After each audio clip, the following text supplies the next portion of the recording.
இனிய காலை வணக்கம். நம்ம இன்றைக்கி 16 வகையான செல்வங்களில் நம்ம பெருமை அப்படிங்கிற செல்வத்தை பற்றி பார்க்க போகிறோங்க. பெருமை செல்வம் அப்படின்னா என்னங்க? இப்போது சிலர் பார்த்திங்கன்னா பணத்துக்காக ஓடிட்டுருப்பாங்க, சிலர் பொருளுக்காக ஓடுவாங்க, சிலர் சொத்துக்காக ஓடுவாங்க, சிலர் பொண்ணுக்காக ஓடுவாங்க ஆச்சுங்களா, சிலர் மண்ணுக்காக ஓடுவாங்க. ஓகே, ஸோ இந்த மாதிரி ஒருத்தர் ஒரு செல்வத்தை நோக்கி ஓடிக்கிட்டு இருப்பாங்க. ஆனால் ஒரு சிலருக்கு மட்டும்தான் அவருக்கு மக்கள்கிட்டேருந்து, மக்கள் மனங்கள்லேருந்து அன்பு, பாசம், பக்தி இது அப்படியே பரிபூர்ணமாக கிடைக்குங்க. ஒரு சிலருக்கு மட்டும் அந்த அன்பு, பாசம், பக்தி இருக்குது பார்த்தீங்களா, இது தேடி வருங்க. ஒரு சிலரை தேடி வரும் சார். அதுதான் சார் பெருமை அப்படிங்கிற செல்வம். தேடி வர்றது தான் பெருமைங்கிற செல்வம். நம்ம தேடி போடுறது செல்வம் இல்லை சார். நம்ம தேடி வருது பாருங்கள், அதுதான் பெருமை அப்படிங்கிற செல்வம். ஆமாங்க, நம்மக்கிட்ட பார்த்திங்கன்னா நல்ல குணம், நேர்மை, ஒழுக்கம், பணிவு, அன்பு, மனித நேயம், கருணை, தானம், நம்பிக்கை, நாணயம் இவெல்லாம் ஒரு மனிதர்கிட்ட இருக்குதுன்னு வச்சுக்கோங்களேன். மக்கள் அந்த இப்படி கொண்டாடிருப்பாங்க, எப்படியெல்லாம் கொண்டாடுவாங்க கொஞ்சம் நினச்சி பாருங்களேன்.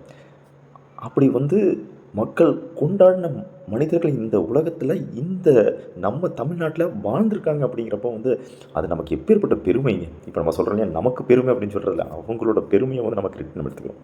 அதுக்கு சிறந்த உதாரணம் நம்ம பசும்பொன் முத்துராமலிங்க தேவர் ஐயா இருக்குங்களா, அவருங்க. நம்ம காமராஜர் ஐயா, கர்ம வீரர் காமராஜர் ஐயா, நம்மளுடைய அப்துல் கலாம் ஐயா, நம்மளுடைய கேப்டன் விஜயகாந்த் ஐயா, புரட்சி தலைவர் எம்ஜிஆர் ஐயா, நீங்கள் இவங்கெல்லாம் எடுத்து பாருங்களேன்.